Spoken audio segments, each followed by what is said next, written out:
우리 오늘 창세기 2장부터 공부할 차례입니다. 우리 창세기 2장을 다 찾으시기 바랍니다. 창세기 2장 1절부터 제가 읽으면서 여러분과 함께 공부하겠습니다. 천지와 만물이 다 이루니라. 여러분, 성경에 하나님께서 다 이루었다는 말을 아주 의미 깊게 두 번 쓰셨는데, 그것은 창세기 2장 1절에 천지와 만물이 다 이루니라 이 말씀하고, 예수님이 마지막 십자가에 매달려서 6시간 고생을 하고 난 다음에 운명하시기 전에 내가 다 이루었다, 이 두 번 쓰셨습니다. 여기에 굉장히 의미가 심장합니다. 왜냐하면 원래 일을 행하시는 여호와 그 일을 지어 성취하는 야훼 하나님이신데, 야훼라 해도 좋고 여호와라 해도 좋습니다. 그러나 야훼란 말이 더 정확한 발음입니다.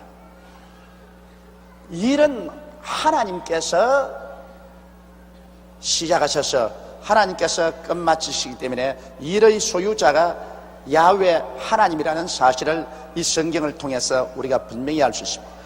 천지와 만물을 하나도 남김없이, 있어야 할 것은 하나도 빠짐없이 다 하나님 혼자 일하셔서 야훼께서 이루어 놓으셨습니다. 천지와 만물을 다 이루니라. 그러므로 오늘날 우리가 봐서 하늘들의 하늘에 있을 것도 다 있고, 땅 위에 있을 것, 땅 속에 있을 것, 바다 속에 있을 것, 그리고 인생이 살아가는데 필요한 일체의 모든 것은 하나님께서 이미 남김없이 다 이루어서 예비해 놓으신 것입니다.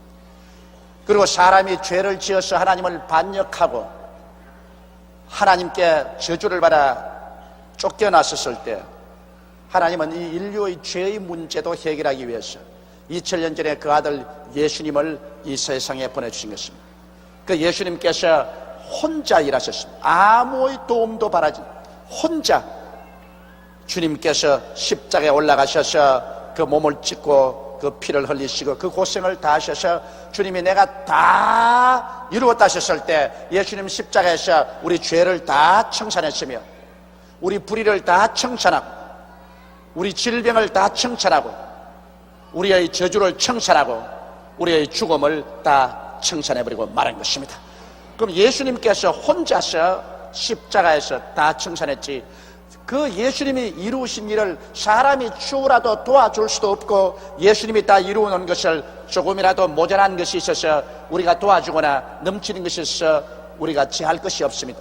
예수님이 다 이루은 것은 완전히 다 이루은 것입니다. 그러므로 예수님께서는 창세기에 아버지의 뜻을 쫓아 천지와 만물을 다 이루시고, 또 육신으로 오셔서 예수님은 인간의 죄를 사하시기 위해서 십자가에 올라가셔 대속의 모든 일을 주님께서 다 이루신 것입니다. 그러므로 실제로 보면 이제는 우리는 다 이루어진 세계 속에 살고 있습니다. 하나님이 천지와 만물도 하나님이 이루시고, 그리고 인간의 죄를 대속하는 것도 하나님이 다 이루어 놓으셨습니다. 그러므로 하나님을 아는 백성은 이제 하나님을 아버지로 섬기고 하나님을 믿고 하나님을 따라가면 하나님이 다 이루신 것을 우리에게 누리게 해 주시는 것입니다. 하나님은 아무 이유와 목적 없이 천지와 만물을 짓지 않습니다. 하나님께서 천지와 만물을 다 지은 것 하나님의 백성들을 누리고 살라고 다 이루신 것입니다. 예수님이 십자가에 못 박여서 다 이루어 놓으신 것 목적 없이 다 이룬 건 아닙니다. 예수를 믿는 사람 값없이 죄를 용서 안 받고 구원받아 천국 가라고 다 이루어 놓은 것입니다. 그러므로 하나님은 우리 아버지로서, 하나님 우리 아버지께서 우리 위해서 다 이루어 놓았기 때문에 우리가 하나님을 아버지로 진실로 섬기고 하나님을 믿고 따라가면 하나님께서 성령으로 우리를 인도하여 주셔서 그 예비한 모든 것을 다 누리게 해주시는 것입니다. 고린도전서 2장 9절 이하에 보면 하나님께서 자기를 사랑하는 자를 위해서 예비해 놓은 모든 것을 눈으로 보지 못하고 귀로 듣지 못하고 마음으로도 깨닫지 못하였다 함과 같으니라. 그러나 하나님의 성령께서 이 모든 것을 우리에게 보이셨으니 하나님의 성령은 하나님의 깊은 것이라도 통달하시나니라고 말씀하고 있는 것입니다. 그렇기 때문에 우리가 하나님을 아버지로 섬기고 믿고 순종하고 따라가면 하나님의 성령께서 하나님이 다 이루어진 길로 이끌어 주십니다. 여러분, 한 사람 한 사람 이 세상에 태어날 때 하나님께서 원하지 않고 태어나게 한 사람 없고, 또 예수 믿고 들어온 사람은 더구나 하나님의 뜻을 쫓아 여러분 태어난 사람입니다. 예수 믿고 여러분 들어온 사람 중에 하나님이 원치 않은데 구원받은 사람 아무도 없어요. 하나님께서 말씀으로 여러분과 나를 낳으신 것입니다. 그러므로 우리 모든 사람을 위해서 주님은 하나도 남김없이 모든 것을 다 예비해 놓았습니다. 영적인 구원과 천국과 세계도 다 예비해 놓고, 이 세상의 물질도 천하 만물을 주님이 다 예비해 놓은 것입니다. 그렇기 때문에 성경에 하나님께서 담대하게 말씀하시기를 그 나라와 그 의를 먼저 구하라, 그리하면 이 모든 것을 너에게 더하시라고 말씀하신 것입니다. 우리가 하나님 아버지의 나라와 아버지의 의를 먼저 우리 삶 가운데 간절히 구하고 나가면 그 다음 모든 문제는 하나님께서 성령으로 예비한 곳으로 우리를 이끌어 주시겠다는 것입니다. 오직 문제가 우리 고집을 부리는 것입니다. 아까 그 자매님처럼 우리 교회는 예배 드릴 수 있도록 다 예배당을 예배해 놓고 온도도 조절하고 전기불도 켜놓고 목사도 와 있는데, 자기가 잘났다고 자꾸 일어나가지고 손 들고 일어나가지고서 안전하게도 안 앉고 반항하고 하니까 할 수 없이 쫓겨나가지 않습니까?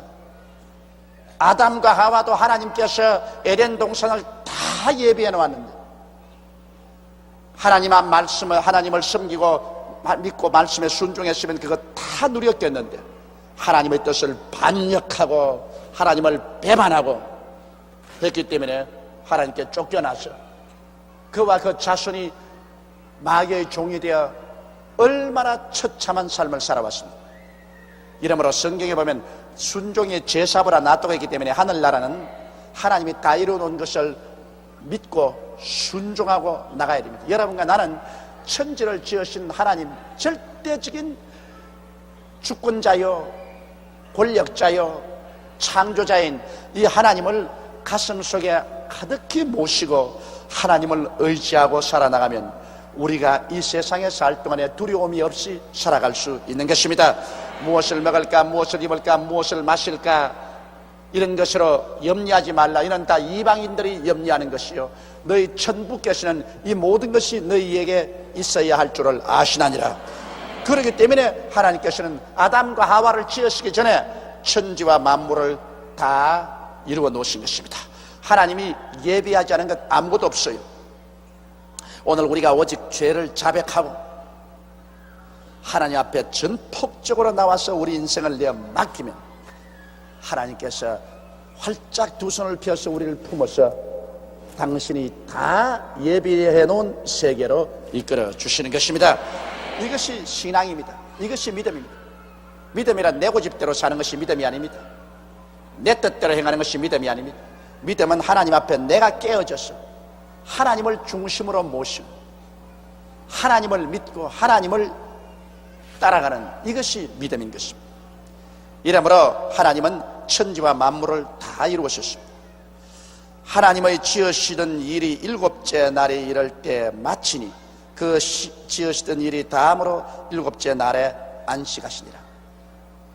여기에 이제 하나님이 일곱째 날에 천지와 만물을 다 지으셨다고 하는데, 요사이 우리가 말하는 아침 해가 뜨고 아침 해가 지니 하루가 된다는 이것보다도 하나님이 천지를 창조하실 때는 한 기간을 하루로 주님께서 말씀을 하셨다고 학자들이 말하고 있습니다.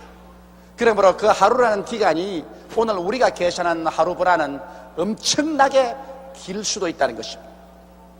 우리가 현재 말하는 하룻밤 자고 이틀 자고 사흘 자고 나흘 자고 닷새 자고 엿새 자고 일곱 번째 다 끝마친 이런 일에 만에 지었다는 이런 것보다는 지금 우리가 계산하는 하루가 아닌 하나님께서 그때 하루라는 것은 엄청나게 긴 한 구역의 시간을 하루로 정해가지고서, 그래서 하나님이 엿새 동안에 온 천하를 다 지으시고 일회째 쉬셨다, 그렇게 해석하는 학자들도 있습니다.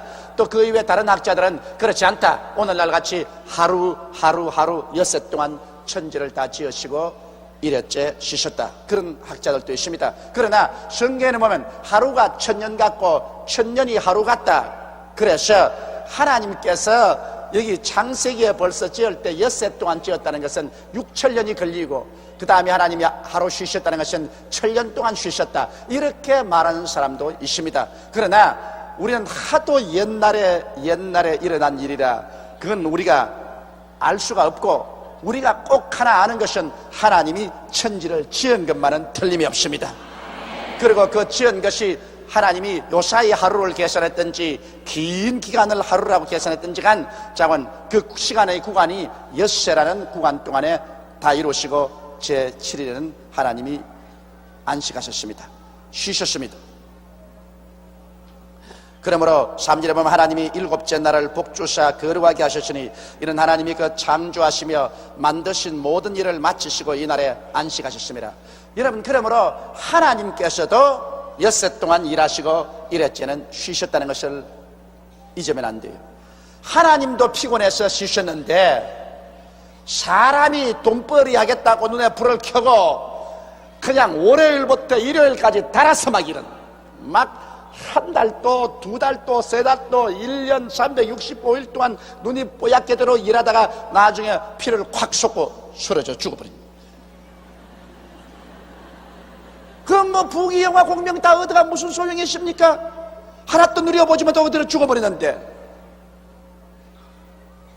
하나님도 엿새 동안 일하고 일했째는 쉬었는데 사람이 뭐라고 하나님 근처도 못 갈 사람이 이래 동안 계속 일하고, 그러고도 고혈압이 안 걸리고 심장병 안 걸리고 신장염 안 걸리고 암이 안 걸리고 관절염 안 걸리고 마음에 원망 불평 탄식 우울증 안 걸리고 건강하게 살 수 있다고 생각하는 것은, 그것은 꿈 같은 소리입니다. 그건 교만한 소리입니다. 내가 이 말하는 것은 다른 사람 보고 말한 것이 아니라 조용기 보고 말하는 거예요. 사실 저도 너무너무 쉴 시간이 없어서 동분서주를 뛰고 하니까 이제는 회복이 빨리 안 돼요.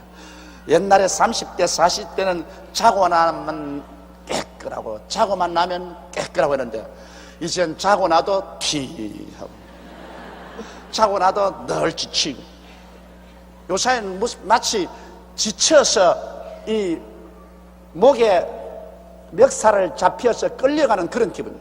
그래서 우리 교회 장로님들이 나보고 자꾸 그런 말씀합니다. 목사님이 왜 하나님보다 더 위대하게 되랍니까? 하나님도 엿새 동안 일하고 일했지 쉬었는데 뭘 목사님이 하나님보다 잘났다고 계속해서 그렇게 뛰고 이제 퍽 쓰러져 버리면 여기까지 한 일이 무슨 소용이 있습니까? 근데 그 말이 맞다 싶어서 이제부터는 엿새 동안 일하고 일했지 쉬려고 생각을 하고 있습니다. 근데 여러분들도 그렇게 하십시오. 가만히 내가 지내보니까 한꺼번에 바짝 다가서 일을 한다고 결국 전국적으로 잘 되는 것 없어요. 그래서 엿새 일하고 일했지는 하나님 잘 섬기고 쉬고 그리고 또 새로 일하고, 이래서 오래오래 살면서 일을 하면 많은 일을 할 수 있지만은 한꺼번에 그냥 짧게 살고 굵게 살자고 하면은 그 별 재미가 없는 것입니다. 그러므로 우리 오늘 다 여기서 회개하고 겸손하게 되어서 우리가 하나님보다 낫지 않은데 하나님 명령에 불순종하지 맙시다. 하나님께서는 우리에게 엄히 명령해서 말하기를 너희는 엿새 동안 일하고 일했지는 쉬라고 말하셨습니다. 그리고 그날에는 하나님 성전에 나와서 하나님을 예배드리고 하나님 말씀을 듣고 하나님 일을 하라고 말하셨습니다. 이러므로 우리는 그 하나님 말씀에 순종하십시다. 하나님께서는 엿새 일하고 일했지 쉬면 그날은 복을 내려주겠다고 말했습니다. 그 일했던 날은 복 받은 날인 것입니다. 하나님께서 복 주신 날이기 때문에 그날에 쉬면서 하나님 섬기면 복을 잔뜩 받아서 그 다음 또 엿새 동안 살아나가니까 그 복의 힘을 가지고서 하는 모든 일이 형통하고 잘 되게 되는 것입니다. 우리 사람 생각에는 이 사업을 하고 지금 대목인데 이 일했날 이 문을 닫고 쉬면 되겠느냐, 아이고 안 되겠다, 그렇게 하지만은 그렇지 않습니다. 하나님께서 엿새 동안 일하고 일했지 하나님 섬기는 날에 복을 내려놓았기 때문에 그날에 쉼으로 일하는 것보다 복을 더 많이 받게 되는 것입니다. 일하는 것보다 쉼으로 복을 더 많이 받는 거니까. 이러므로 이러한 하나님의 섭리를 우리가 꼭 믿고 나가면 큰 은혜를 받습니다. 4절에 여호와 하나님이 천지를 창조하신 때 천지의 창조된 대략이 이러하니라. 이제 창세기 1장에는 천지를 창조한 순서를 쫙 말했습니다. 첫날에 빛을 만들고 이튿날에 궁창 만들고 사한날에 육지를 만들고 초목이 태어나고 나한날에 해와 달과 별들이 다시 재차 비추게 하고 다섯째 하늘의 새와 물고기 만들고 여섯째 곤충과 짐승과 사람을 만드셨습니다.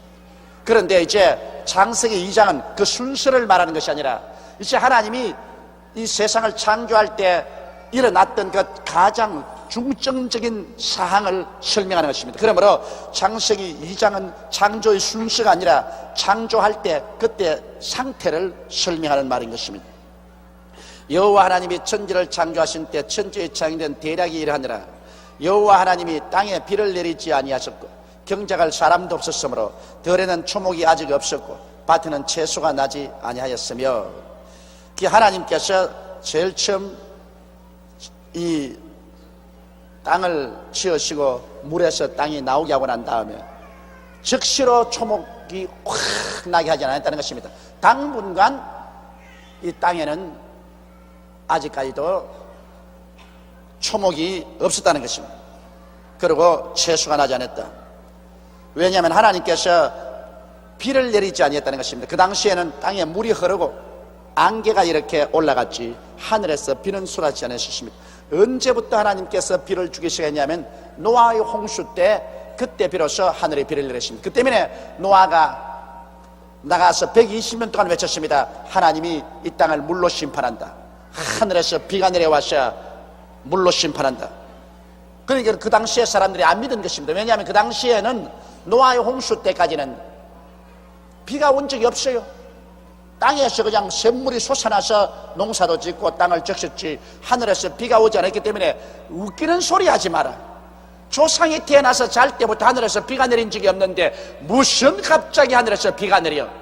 그래서 노아가 120년 동안 방주에 들어오느라 하늘에서 비가 내려와서 온 땅이 홍수로 음몰한다고 해도 안 믿으셨습니다. 그러나 그 말씀대로 노아의 가족들이 방주에 들어가고 난 다음에 하늘의 비를 쏟았습니다. 이제 오늘날은 우리가 자꾸 말합니다. 하늘에서 불이 쏟아져 가지고서 세상을 멸한다. 이제는 온 세상이 이 열렬한 불에 녹아진다. 하늘에서 불이 쏟아진다. 불로 심판한다. 그럼 요사님 또 말합니다. 세상에 웃기는 소리 하지 마라. 하늘에서 무슨 불이 내려와? 하늘에서 비나 내려왔지 무슨 불이 내려와? 안 믿습니다. 그러나 이제 지금 예수 믿는 모든 사람들이 들려 올라가고 난 다음에 하나님이 심판할 때 하늘에서 불이 내려와서 이 땅을 심판하게 되는 것입니다. 그러므로 하나님이 처음 땅을 만드시고 난 다음에는 땅에 비가 내리지 아니하고 그리고 경작한 사람도 없으므로 들에는 아직 초목이 없고 밭에는 채소가 나지 아니했었습니다. 6절에 보면 안개만 땅에서 올라와 온 지면을 적셨더라. 안개가 얼마나 가득히 올라왔던지 그것으로 지면을 다 적셔서 물이 축축하게 만들었습니다. 이렇게 했다가 그 다음에 하나님께서 사람을 짓기 전에 초목이 나게 하고 채소가 나게 할 것입니다. 제일 처음 땅을 짓자마자 당장 나무가 나고 풀이 나고 채소가 나지 않으셨습니다. 당분간 땅 그대로 있다가 그 다음에 이러한 것들이 나게 되었다는 것을 여기에 설명하고 있는 것입니다.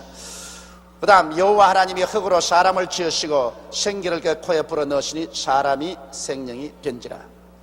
그러므로 사람은 여러분 이 흙과 영으로 되어 있습니다. 여러분과 내가 지음을 받은 것은 제일 처음에 하나님께서 이 흙으로 지었습니다. 그렇기 때문에 요사이 사람이 죽으면 무덤에 파묻어 버리면 이 몸 전체가 하나도 낭이없이 그대로 흙으로 돌아갑니다.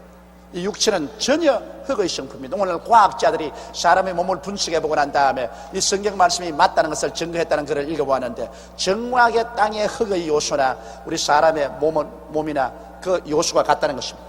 그러므로 우리는 흙에서 만들어졌는데 하나님께서 흙을 빚어가지고서 사람을 만드시고 난 다음에 그 다음엔 그 코에 하나님의 생기를 후 불어넣으십니다. 근데 하나님의 생기는 하나님의 영입니다. 하나님은 영이시기 때문에 하나님의 생기란 것은 하나님의 영입니다. 하나님의 영을 후 불어넣으니까 사람이 화닥닥 깨어나서 사람이 생명이 됐습니다. 다시 말하면 혼이 되었다, 그렇게 말했습니다.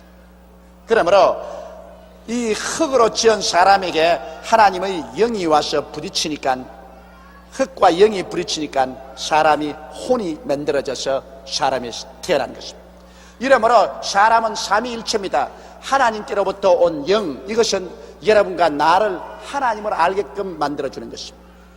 여러분과 내가 지금 하나님 눈으로 안 보았는데도 불구하고 하나님을 확실히 우리 속에서 알고, 그 하나님, 안 보이는 하나님께 예배를 드리고 기도하고 찬송하고, 그리고 그 하나님 말씀을 읽고 또 그 하나님께 앞에서 기뻐하는 것은, 그건 여러분의 영이 살아있기 때문에 그런 것입니다. 영이 죽은 사람은 절대 그거 못해요. 예수 안 믿는 사람들은 지금 영이 있기는 있어도 그 영이 죽어있기 때문에 그 사람들은 하나님이 있다 하면 웃기는 소리 하지 마라. 하나님 봤나? 보지도 않고 무슨 잔소리야 그럽니다. 그 영이 죽었으니까 하나님 절대로 계신 것을 알 수가 없습니다. 왜냐하면 하나님은 우리 영이 하나님과 교제하는 것입니다. 다른 것은 하나님과 교제 못해요. 이러므로 예수 믿지 않은 사람에게 아무리 하나님 이야기해도 그게 마이동풍이고, 성경은 갖다 주면 보고 난 다음 하나님이 잔소리가 왜 이렇게 많노? 그러고 해서 덮어버리고 알 수가 없어요. 오직 회개하고 예수를 구주로 모셔드리면 그때 영이 살아나거든. 영이 살아나면 내가 왜 일찌감치 예수를 안 믿었던 거, 내가 왜 이렇게 바보같이 살았던 거, 왜 이렇게 하나님이 살아계시고 하나님의 아들이 우리 구세주가 되시고 성령이 계신 것을 왜 몰랐던 거, 깜짝 놀랍니다. 그것은 그처럼 철저하게 영이 죽어있기 때문인 것입니다. 그리고 우리 혼은 뭐냐? 혼은 자아의식입니다. 혼은 인간의 지성과 감정과 의지입니다. 그러므로 이 혼이라는 것은 이제 여러분과 내가 살고 있는 이것이 혼이에요. 지금 조용기의 혼이 영의 지배를 받아서 혼이 말하고 있는 것입니다. 혼은 연구해서 지식을 얻고, 그리고 희노애락의 감정이 나오고, 그리고 내가 가겠다 안 가겠다, 먹겠다 안 먹겠다, 일을 하겠다 안 하겠다는 그 의지, 이런 것이 바로 혼의 작용인 것입니다. 그리고 육체는 뭐냐? 육체는 감각입니다. 눈으로 보고, 귀로 듣고, 코로 냄새 맡고, 맛보고, 그리고 손으로 만져보는 오 감각을 통해서, 그래서 우리 육은 이 세상을 압니다. 여러분, 감각이 하나하나 죽으면 세상을 하나하나 잃어버립니다. 눈의 감각이 죽으면 이제는 빛을 바라볼 수 없습니다. 적주왕 황록청 남자 같은 빛을 못 봅니다. 귀의 감각이 죽으면 이제는 귀가 있어도 소리가 안 들려요. 그리고 이 목에 성대가 끊어지면 이제는 말도 못하고, 혀의 감각이 없으면 맛도 못 봐요. 손에 촉감이 없어지면 아무리 물건이 있어도 손을 대봤자 그거 몰라봐요. 이러므로 육체는 오 감각을 통해서 자기 주변의 세계를 알고, 우리의 혼은 자기의 자아의식을 가지고 지식과 감정과 의지를 가지고 있고, 우리의 영은 그를 통해서 만유주 하나님을 알고 섬기게 되는 것입니다. 그러므로 우리가 이제 이 육체가 탁 죽으면은 이 영과 혼만은 안 죽고 영원히 천당으로 갑니다. 그러나 이 육체는 흙으로 돌아가 버리고 마는 것입니다. 그러므로 육체는 바울 선생은 뭐라고 하냐면, 만일 땅에 있는 우리 장막집이 무너지면, 그 장막이라는 것은 텐트란 말입니다. 만일 땅에 있는 우리 텐트가 무너지면 손으로 짓지 않은 영원한 집이 우리에게 있는 줄 안다 했습니다. 그러므로 여러분과 나의 육은 이거 텐트예요. 텐트 안에서 우리가 지금 야영을 하듯이 살고 있는데, 날이 지나고 달이 지나고 해가 지나가면 이 텐트가 햇빛에 비치고 눈소리를 맞고 바람이 불고 하니까 자꾸 날가지가 너덜너덜 했다가 나중에 텐트가 쫙 찢어지고 못 살게 되면 그 텐트에서 나와야 돼요. 그거 나오면 사람들이 뭐하냐? 죽었다 그래요. 이제는 죽었다. 그 낡은 텐트 슬슬 말아가지고서 공동묘지에 파묻어버린 거예요. 그러므로 사실 여러분과 나는 이 영이 혼을 데리고 육체 속에 삽니다. 그런데 이 영이 타락한 사람은, 영이 죽어버린 사람은 오랫동안 혼이 왕노릇하고 살았기 때문에 이 혼이 고집스러워요. 이제 예수 믿고 난 다음에 영이 살아나도 자꾸 혼이 고집을 하고서 인간 중심으로 살라 그러니 영이 하나님 뜻대로 살아라, 하나님 믿고 살아라, 하나님 말씀대로 살아라 하면 그 혼이 안 할래. 그동안에 내가 임금이었는데 네가 누구야? 네가 와서 잔소리야. 너 그러면 혼난다. 혼나면 혼나라 크지. 그래서 혼이 나야 깨어져요. 그러면 냈다 혼을 내주면, 혼이 바싹 깨어지면, 그러면 전부 여지없어서 손들고 옵니다 그러면서 영을 따라 붙는다고. 그 여러분, 예수 믿을 때 우리가 예수 믿으면 즉각 영이 살아나고, 그 다음 영은 하나님 말씀을 먹음으로 점점 자라지만은 이 혼은 깨어져야 돼요. 그렇기 때문에 우리 예수 믿는 신앙생활에 많은 시련이 필요한 것은, 혼은 절대로 교육을 받질 않아요. 혼은 깨어져야 돼요. 그 혼이 깨어지려니까 여러분, 무엇 하나라도 이거 깰라 하는데 살살 쓰다듬어 깨집니까? 쓰다듬으면 안 깨져요.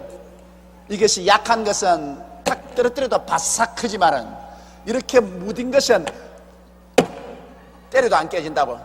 이래도 안 깨지면 이건 들고서 박살을 내야 돼. 박살을. 그러니 어떤 사람은 혼이 약해가지고서 하나님이 약간만 탁 때려도 바싹 깨져서 아유 주여. 그런데 어떤 것은 하나님이 여간 때려도 때리면 때려야지, 왜 내가 순종해요? 이렇게 혼이 강한 사람이 있습니다. 이런 사람은 하나님이 설라고 하실 때 손에 들고서 박살을 냅니다. 때립니다. 여간 아프지 않아요? 그걸 여러분 보십시오. 아브라함의 혼이 깨지는데 얼마 걸렸어요? 25년이 걸렸습니다. 75세 따라 나오기는 나왔지만 혼이 얼마나 강해가지고서 애굽으로 내려가지 마라 그러는데 왜 못 내려가요? 난 내려가요. 내려가서 마누라 시집 보내지 마라 했는데도 불구하고 왜 못 보내요? 내 배고픈데 마누라도 팔아먹어야지 뭐 내가 별 수 있나. 그리고 마누라 시집도 보내고, 그 다음에는 하나님 끝까지 믿고 살아가는데 아이고 나 시간 없어, 나 못하겠어요. 나 첩이라도 얻어가지고서 빨리 아들 낳아야지. 무슨 소리 하는 것이면 내가 젊을 때 아들 낳아야지. 그래서 또 하갈 청해가지고서 또 아들도 넣고, 이 혼이 고집을 부리기 때문에 하나님이 계속해서 아브라함에게 25년 동안 혼을 내가지고서 나중에 마지막 혼이 바싹 깨어진 것은 100세 낳은 이삭을 모리아산에 제물로 드리려고 할 때 여러분, 아브라함의 혼이 얼마나 깨어졌던지, 그때는 두말하지 않고 그 아들 데리고 모리아산에 가서 장작 펴놓고 아들 얹어놓고 칼을 들어 잡으려고. 그거는 아브라함이 완전히 깨어졌다는 증거인 것입니다. 아브라함이 완전히 깨어졌는데 약 25년 걸렸어요. 이삭은 당장 깨어졌어. 이삭은 약해가지고서 바삭 깨어졌어요. 근데 이삭은 나이 어린데 벌써 모리아산에 데려가서 하나님께서 너를 제물로 드리려 한다. 그때 이삭은 그대로 바싹 깨졌습니다. 아버지 하나님이 원하시고 아버지가 원하시면 날 잡아 제물로 드리십시오. 그건 뭐 대만에 깨졌기 때문에 여러분, 이삭의 일생을 보십시오. 이삭이 제일 풍파 없는 일생을 보냈습니다. 그는 바싹 깨지고 그냥 영의 순종을 따라 살았기 때문에 아무 고생 없이 일평생을 하나님 축복주에 살았습니다. 그러나 제일 안 깨지려고 발버둥을 친 게 뭐냐? 야곱입니다. 야곱은 바로 인간 혼의 대표적인 인물입니다. 야곱 전체가 인간 혼이라고 볼 수 있습니다. 온갖 사기 다 치고 거짓말 잘하고 수단 방법 다 쓰고 꽤 다 부리고 이래가지고서 나중에 언제 깨졌느냐? 야뽕 나루토의 고향 땅 돌아오는데 뒤에는 외아저씨가 군대를 가지고 와서 너 다시 돌아오면 죽여버린다 그랬고, 그 다음에 앞에는 형이 400명의 군대를 가지고서 죽이겠다고 20년 동안 칼을 갈았다가 그냥 그 분을 내서 오지. 뒤로 갈 수 없고 앞으로도 나갈 수 없고 이제는 절단 났다. 그래도 그 혼이 얼마나 꾀가 많은 거 보십시오. 야복강에서 자기의 처자 다 미리 건너보내놓고 자기만 앉아있습니다. 형이 와서 과연 날 죽이려면 처자를 때려치면 나는 36개를 놓는다. 이 두 다리가 아직 튼튼하니까. 그 혼은 얼마나 이기주의입니까? 자기 자식들 다 죽이더라도 자기는 살겠다는 것입니다. 그런데 밤에 천사가 와서 실험을 냈다 하니까 천사에 앉으려고 새벽같이 실험을 하다가 나중엔 천사가 손을 들어 환두뼈를 치니까 다리가 어그러져서 쫄름바리가 됐다. 이제는 박살 안 날 수도 있고, 쫄름바리가 어떻게 달아납니까? 이제는 형이 오면 달아날 도리가 없어요. 그러니까 야곱이 바싹 깨지니까 이제는 나를 축복해 주시옵소서.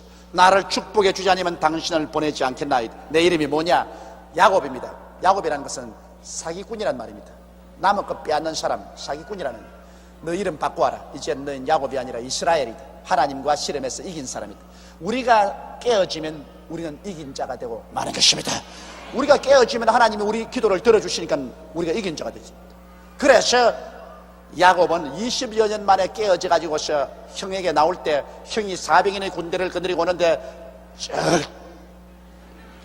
이라고 나왔으니까, 그러니까 형이 동생을 단칼에 벨라고 보니까 이거는 한 주먹도 안 돼요. 뭐 칼 들 필요도 없어. 이라고 오는 걸 죽여서 뭐합니까? 이라고 오는 걸. 이라고. 그 형이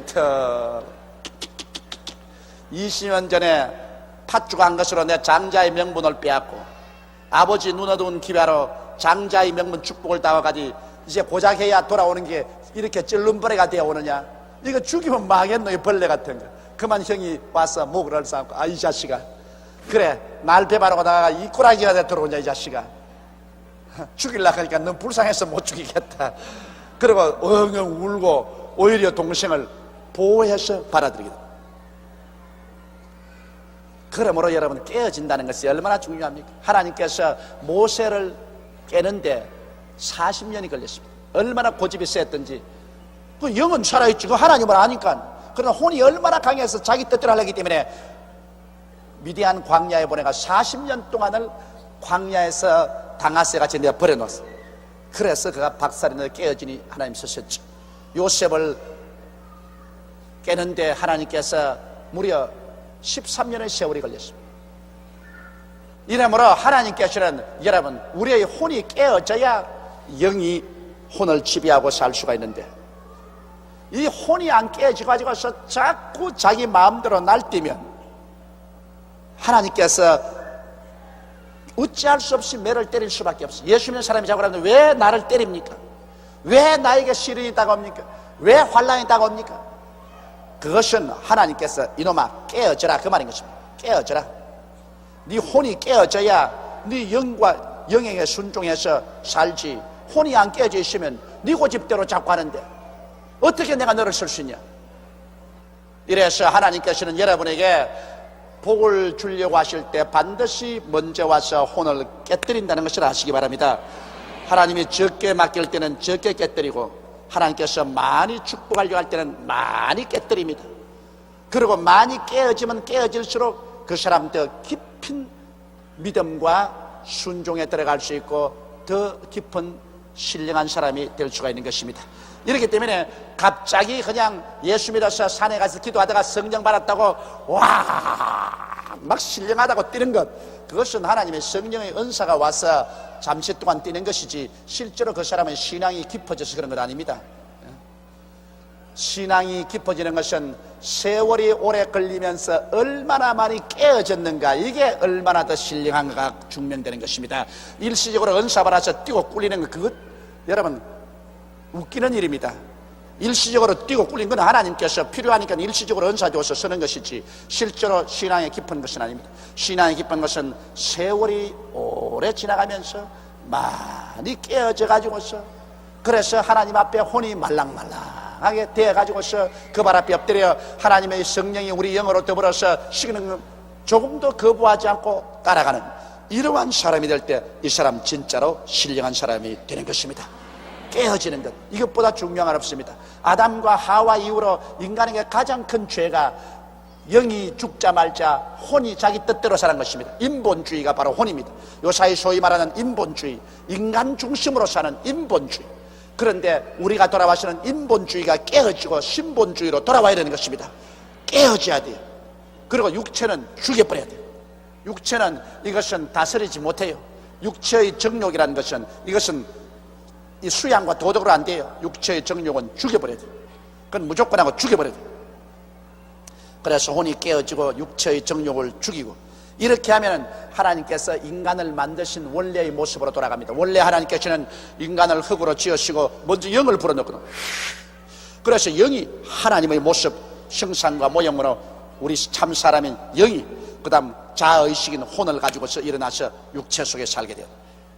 그러므로 우리는 언제나 영으로 살아야지 혼으로 살면 안 됩니다. 또 육으로 살아도 안 돼요. 한 사람 속에 언제나 세 가지 음성이 들려옵니다. 영의 음성이 들려와요. 영의 음성이. 예를 들어 말하면 여기에 돈이 있다, 수입이 들어왔다, 영의 음성이 들려와요. 11조를 떼서 하나님께 드려라. 그 다음 혼의 음성이 들려와요. 왜? 내 건데 왜 줘? 왜? 이게 어떤 돈이라고? 안 돼. 육은 뭐라고 말합니까? 육은 다른 의미가 없어요. 아따 돈 생겼어, 먹자, 먹고 마시자.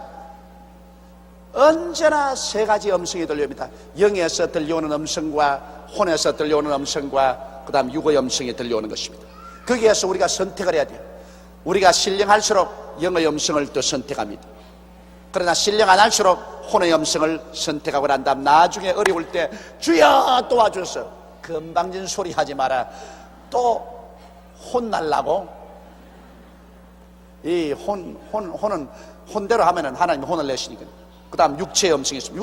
육체는 이유가 없어요. 혼은 그래도 이유를 대지만 육체는 이유가 없어요. 육체는 배고프다, 목마르다, 뭐 춥다, 그 고함 치는 것밖에는 육체는 이유가 없어요. 그러므로 사람은 영과 혼과 육의 삼위일체로 되어 있는데 우리가 영이 언제나 다스려야 됩니다. 그러므로 영이 다스리기 위해서는 우리가 늘 영에 힘을 줘야 돼요. 하나님 말씀을 먹는 것은 영이 강해지는 것입니다. 그리고 우리가 성령으로 충만한 건 영이 강해져.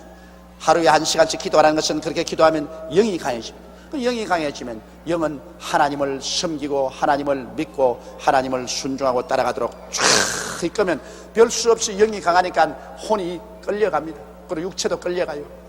우리라는 한 존재 속에 세 힘이 있어요. 그 중에 영의 힘이 강하면 혼과 육을 끌고 갑니다. 그러나 영의 힘이 약해지면 그만 혼이 일어나서 혼이 영과 육체를 끌고 가기도 하고, 어떤 것은 육이 강해가지고서 영도 혼도 그냥 육체로, 동물적으로 육체로만 끌려갈 때가 있는 것입니다. 이러므로 우리가 언제나 영을 강하게 하고 있어야 이 어려운 세상에 살면서 하나님과 동행할 수 있고 하나님의 위대한 역사를 체험하고 살 수가 있는 것입니다. 이러므로 영을 강하게 하기 위해서 여러분은 언제나 말씀을 듣고 읽고 언제나 여러분께서 성령 충만하도록 기도하고 기도하기를 힘써서 여러분은 영이 혼을 지배하고 육체를 지배하고 이 땅에서 하나님의 광명한 빛을 비추는 여러분 되시기를 주 이름으로 축원합니다.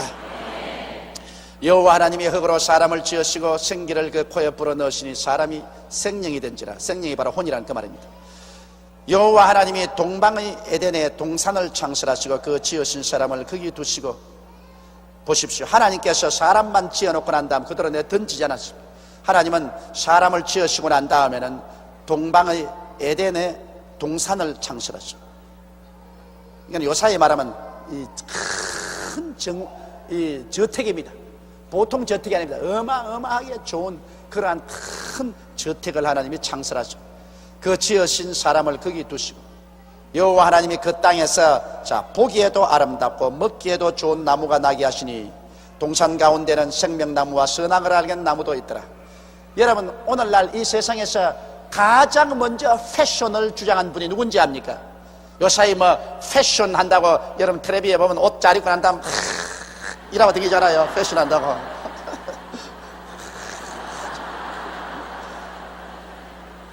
그 패션이 반드시 나쁜 게 아니면, 나는 옛날에 그 패션을 굉장히 나쁘게 욕을 했습니다.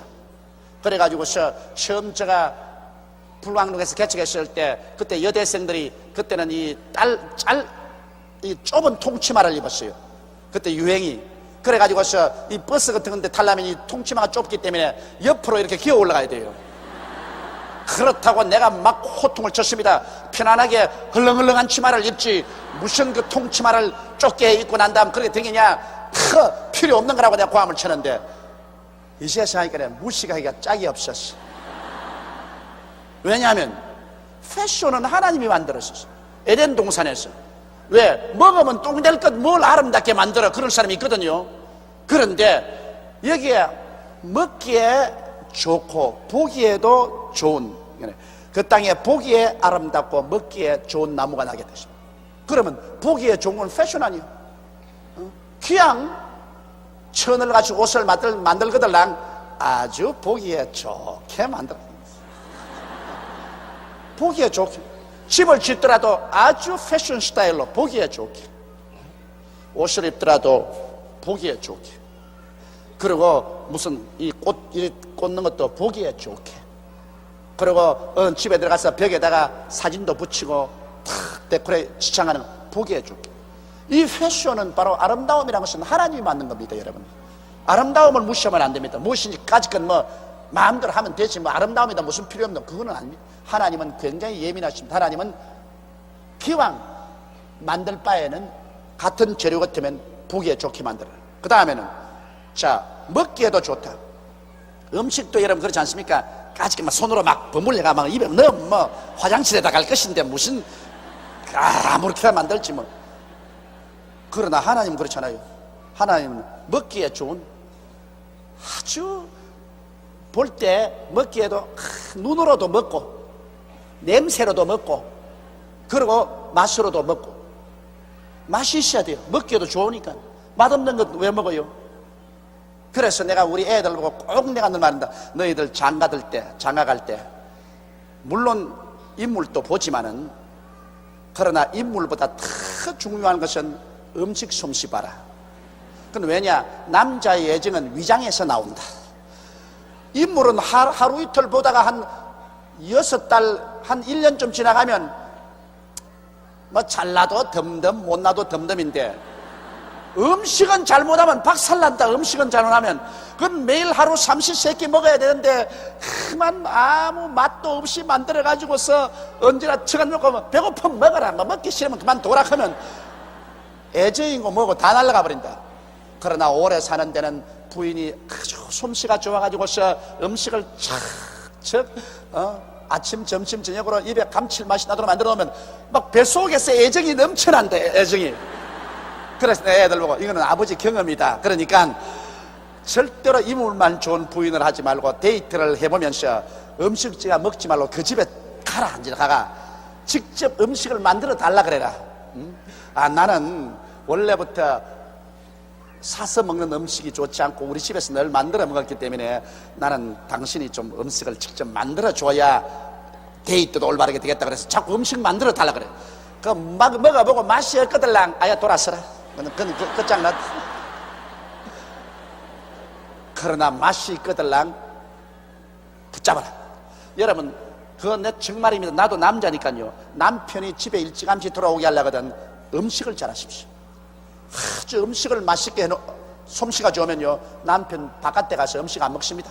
어찌하도 그 음식 생각이 나기 때문에 온갖 변명을 다 하고도 집에 들어와요. 그러나 집에서 음식이 맛이 없으면 온갖 변명을 다 하고도 바깥에서 먹어요. 그 음식을 잘 만드는 거 참 좋습니다. 나도 옛날에 신방 한참 다닐 때 보니까 우리 어느 성도들 집에 가면 그렇게 김치와 된장이 마실 수가 없어. 그거 한 번 먹고 나면 일주일 내내 그 집 생각만 나요. 그 집 생각. 기도할 때도 그 집 김치하고 된장이 자꾸 생각나요. 그 자꾸 축복을 해요. 근데 어떤 집에 가면 아이고 맛이 없는데 죽겠어.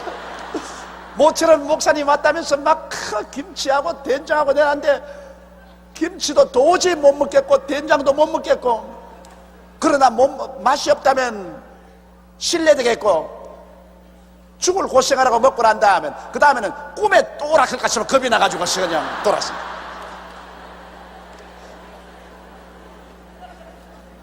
이건 대단히 중요한 겁니다. 그러므로 이것은 우리가 애를 쓰고 노력을 하면 된다고, 안 되는 게 없다고. 우리 하나님이 하신 거 보십시오. 여호와 하나님이 그 땅에서 보기에 아름답고 먹기에도 좋은 나무가 나게 하시니. 그러므로 여러분, 오늘날 사치하는 것은 아니지만은 가정에서도 부인 되시는 우리 자매님 여러분은 머리도 늘 만지고 얼굴도 이 화장도 해서 보기에 아름답게 하고 계세요. 막 부부하고 결혼해서 한 10년 살았다고 가지건 뭐 이제 살았는데 이제 고물 다 됐는데 그러면 머리도 막 이렇게 해가지고 있으면 옷도 막 이렇게 해가지고 여보 빨리 와서 밥 먹어.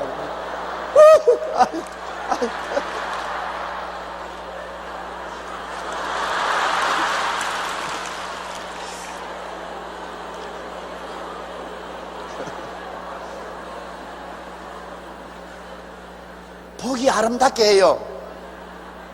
자기가 낭비할 필요는 없지만 할 수 있는 자기 스타일에 맞는 화장법도 개발을 해가지고 있어. 화장도 뭐 다 똑같진 않아요. 자기 얼굴의 색깔과 몸에 맞는 스타일을 개발해가지고 사람이 볼 때, 딱 볼 때, 야, 참 산뜻하다. 옷도 자기가 아주 좀, 아무리 옷을 얻다 산뜻하게. 부인만 그러면 남편도 그래야 돼요. 남자로 했으면 언제나 뭐, 그냥 다 떨어진 거지 같은 거 걸치고 댕기라는 법은 없으니까. 예? 남편도, 부인하고 자식들 다 있는데, 딱, 언제나 이 몸가짐을 단정하게 하고 하면, 그것이 얼마나 큰 교훈이 됩니까? 이게 하나님께서 좋아하는 것입니다. 여러분, 우리 무조건 하나님은 여러분의 생활과 환경에 무조건하고 무관심하다고 생각하면 안 돼요. 하나님은 그 땅에서 보기에 아름답고 먹기에도 좋은 나무가 나게 하시니, 그래서 나는 이 말씀을 깨닫고 난 다음에 하하, 패션은 하나님이 처음 시작하셨구나. 그러면 이제는 옷 패션, 구두 패션, 양말 패션, 이런 패션들을 하도록 해야 되겠구나. 그걸 제가 느꼈습니다. 느끼고 그 다음부터 제가 패션에 맞는 옷을 입어도 마음에 양심이 갇히게 안 돼요. 패션에 맞는 옷을 입고 하나님 한번 보세요. 우리 하나님은 참 멋있는 하나님이십니다. 그런데 하나님께서 동산 가운데는 생명나무와 선악을 알게 하는 나무도 있더라. 이 생명나무라는 것은 우리 주 예수 그리스도를 상징하는 나무입니다. 이 생명나무를 먹으면은 하나님의 생명을 받게 되어서 영원히 영도 육도 죽지 않고 살게 되는 이런 생명나무가 있고, 또 선악을 알게 하는 나무, 이 선악을 알게 하는 나무는 이 좋다 나쁘다는 것을 판단하는 것인데요, 여러분, 사람이 좋다 나쁘다는 것을 판단하면 안 돼요.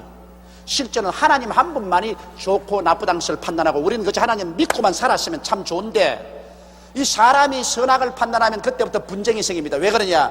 요거 하나 딱 가지고도요, 하나님만 선악을 딱 판단하면 우리가 따라가면 되는데, 사람이 이제 선악을 판단하는 지식을 얻고 나면 조용히 보기에는 이 안 좋거든. 그런데 여러분 보기에는 좋거든. 그러면 가지고서 나는 좋다, 너는 안 좋다. 그러니까 싸움이 생겨요. 선악을 판단하는 것 때문에 싸움이 생깁니다. 이제 앞으로 대통령 선거가 오면 가정마다 토론이 굉장히 많이 일어날 것입니다. 가장은 나는 이 사람을 대통령으로 좋다, 부인은 나는 그 사람 싫다. 한 사람을 두고 선악을 판단합니다. 한 사람은 좋다, 다른 사람은 나쁘다. 그래가지고서 너는 이 사람 찍자, 너는 저 사람 찍자. 이거 사실은 여러분, 하나님은 사람이 이것을 알기를 원하지 않습니다. 선악 판단만 없었으면 이 세상에 그 많은 가정이 이혼도 안 하고, 그 많은 나라의 정치적인 싸움도 안 할 것이고, 그 많은 국제적인 문제가 생겨가지고서 살상도 안 했을 것입니다. 선악을 판단 안 하면 하나님께서 지시한 대로 믿고만 따라가면 되는 것입니다. 그런데 이놈의 사람들이 선악과를 따먹고 선악을 판단하게 돼가지고서 모조리 다 선악 기준이 다르다고요. 이 사람은 좋다 하면 저 사람은 나쁘다 그러고, 저 사람이 나쁘다 그러면 이 사람이 좋다 그러고, 그래서 서로 좋다 나쁘다 하기에는 박치기를 막 한다고, 막 강제로 싫다 하는 사람은 좋다고 막 끌고 간다고요. 그래서 선악을 아는 열매를 먹은 것이 큰 저주가 된다는 것은 여기에 있습니다.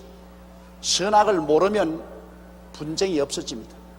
근데 선악이 있기 때문에 분쟁이, 그래서 어린 애기 벌써 겨우 벌벌 기어난 벌써 어린 애기부터 여러분 순진하다고 생각합니까? 천만에 벌벌 기면서 벌써 어린 애기도 선악을 분발합니다. 자기에게 좋은 것 달라고 꽉 말도 못하면서 안 주면 울고 막 발버둥을 치고 막, 그 벌써 선악입니다.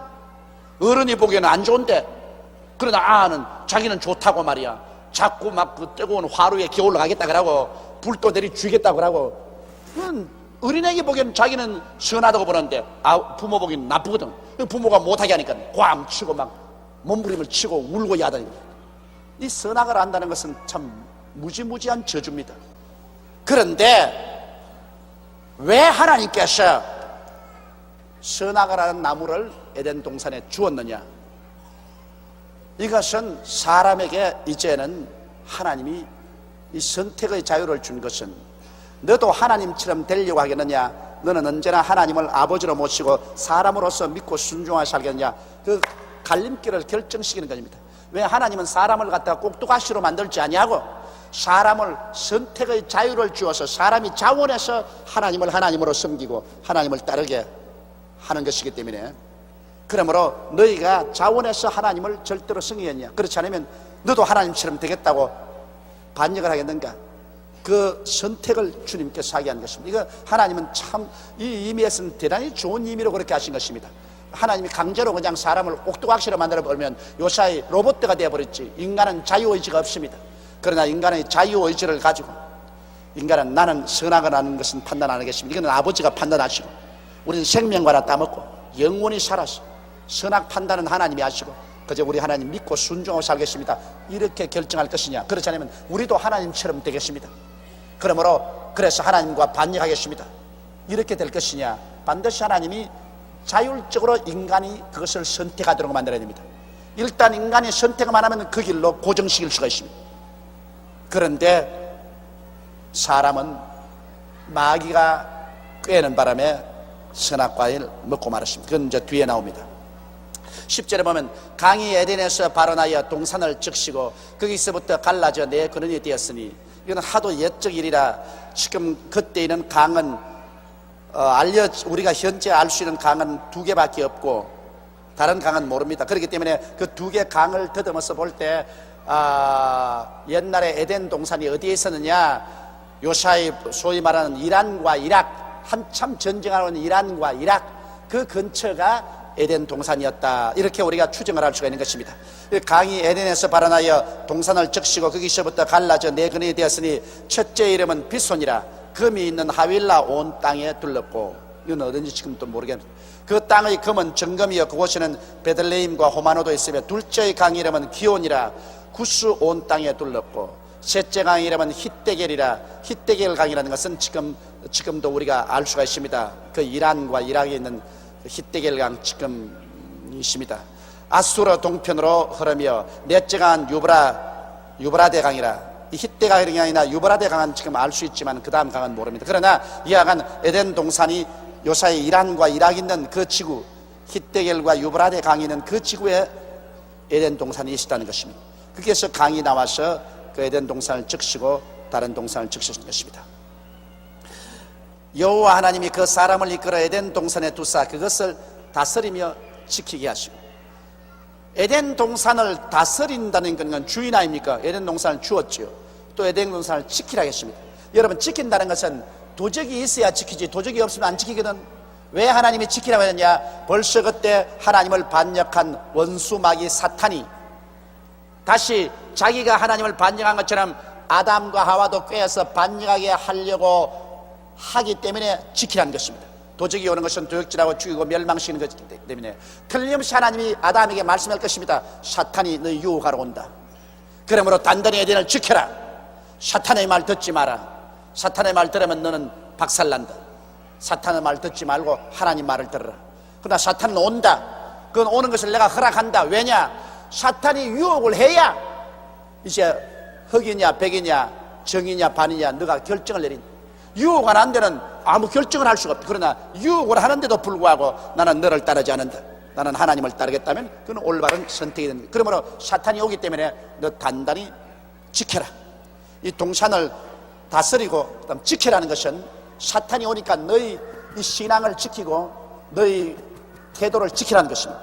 그 하나님께서 미리 다 가르쳐 줬어요. 하나님 안 가르쳐 주고 한 건 아닙니다. 여호와 하나님이 그 사람에게 명하여 가라사대 동산 각종 나무의 실과는 내가 임의로 먹되 선악을 알게 하는 나무의 실과는 먹지 말라. 내가 먹는 날에는 정령 죽으리라 하시니라. 다른 실과는 다 하나님이 주었었어요. 그러나 선악을 아는 실과는 먹으면 죽는다. 왜? 선악을 아는 실과를 먹으면 이제는 하나님과 대결되기 때문에, 하나님과 대결되기 때문에 죽는다는 것은 없어진다는 말이 아닙니다. 여러분, 죽는다는 것은 분리된다, 그 말인 것입니다. 따라 말씀해요. 죽는다는 것은 분리된다는 뜻이다. 네가 선악과를 먹는 날에는 나하고 분리된다, 그 말인 것입니다. 나하고 분리된다. 여러분, 여기에 샘물 근원이 있는데 샘물이 콸콸콸 흘러서 쑥 물이 흐르면 그건 산물이 아닙니까? 그런데 그 샘물을 길을 이렇게 돌려버리고 여기 옹당으로 떼놓으면 거기는 물은 어떤 물입니까? 산 물입니까? 죽은 물입니까? 죽은 물입니다. 그러므로 죽은 물이니까는 거기에 그냥 더러운 벌레들이 생겨나고, 그 다음에는 모기들이 유충을 해가지고서 모기벌레가 가득하고 완전히 썩은 물이 됩니다. 물은 물인데 썩어버려요. 그와 같이 우리가 하나님께 연결되어 있으면 모든 하나님의 선하신 생명이 넘치는데, 그만 선악을 하는 실과를 먹고 우리도 하나님 앞에서 선악을 알게 됩니다. 그럼 하나님이 좋다, 그럼 우리 사람은 안 좋다, 그럼 하나님하고 우리하고 성장하게 됐어요. 말이 어떻게 하나님과 우리하고 서로 대면을 해서 좋다 하지 않다고 성장을 하게 됐어요. 그건 할 수 없이 하나님께 쫓겨납니다. 그건 죽는다 말이 그 말입니다. 하나님의 생명에서 끊겨나니까. 끊겨지니까 그 다음부터 그 영 속에서는 온갖 더럽고 부패한 것이 가득 차게 되는 것입니다. 오늘날 인류 세계에서 이렇게 죄악에 관여하고 더러운 것은 하나님의 생명 근원에서 끊어졌기 때문인 것입니다. 선악을 아는 나무를 먹음으로 그렇게 된 것입니다. 그러므로 오늘날에도 여러분, 우리가 자꾸 깨어지면 어떤 일이 생기느냐? 선악을 판단하지 않게 됩니다. 좋다 하지 않다는 선악을 판단하지 않고 무조건 하고 아버지 뜻대로 하시옵소서. 아버지 믿습니다. 사람 보기에는 좋지 않은 것 같은데 하나님 보시기에는 성경에 좋다면 아버지 뜻대로 따라합니다. 그럼 신앙이 깊어지면 깊어질수록 선악을 구별하지 않게 됩니다. 그저 믿고 순종해 나갑니다. 그러나 신앙이 약하면 약할수록 왜 이래요? 왜 이래요? 왜 저래요? 왜 저래요? 자꾸 인냉 걸고 달라듭니다. 이거는 신앙이 약해서 그래요. 신앙이 깊어지면 그런 것 없어요. 좋든 하지 않든 손해가 나든 이익이 되든 하나님 말씀이면 따라갑니다. 무조건 하고. 그러면 다른 사람은 미쳤다, 미쳤어, 저거 보통 미쳤잖아, 계산을 해봐라, 네게 얼마나 손해가 있는지. 그래도 선악 판단 안 합니다. 예수를 진실로 믿는 사람은 하나님 말씀 그대로 따라가지 그 위에 선악을 판단하지 않습니다.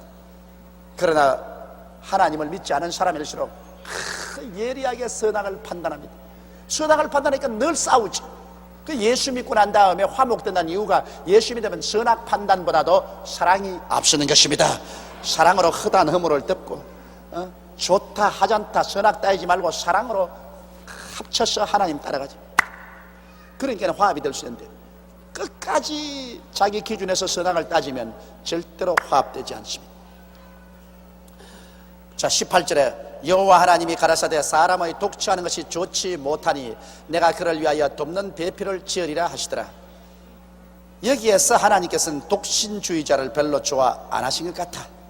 하나님이 가라사대 사람이 독취하는 것이 좋지 못하니, 혼자 있는 것 좋지 못하다. 그 혼자 있는 것이 왜 좋지 못하냐? 혼자 있으면 외로워지고, 외로워지면 그 다음에는 고집이 세어지고, 고집이 세어지면 다른 사람들하고 타협을 해서 잘 살아갈 수가 없어. 둘이가 있으면 서로 고집이 부딪혀서 깨어지는데 혼자 있으면 고집이 세어져요. 여호와 하나님이 가라사대 사람의 독취하는 것이 좋지 못하니 내가 그를 위하여 돕는 배필을 지으리라. 여기 사람이라는 것은 남자를 말합니다. 돕는 배필은 바로 여자를 말합니다. 그래서 남자가 여자보다 먼저 지음을 받은 것입니다. 여호와 하나님이 흙으로 각종 들짐승과 공중의 각종 새를 지으시고 아담이 어떻게 이름을 짓나 보시려고 그것들을 그에게로 이끌어 이르시니 아담이 각 생물을 일컫는 바가 곧 그 이름이라. 여기에 동물들은 여러분 하나님께서 그냥 손으로 지었지 생기를 안 불어넣으신다. 그렇기 때문에 동물은 영혼이 없습니다. 동물은 육혼이 있습니다. 육혼, 그 육의 본능대로 살아가는 육혼은 있지만은 영혼은 없습니다. 육혼은 그저 육이 죽으면 사라져버려요. 그렇기 때문에 하나님께서 동물은 우리 양식으로 준 이유가 거기입니다. 영혼이 없기 때문에, 그 육체가 그저 죽으면 없어져 버리기 때문에.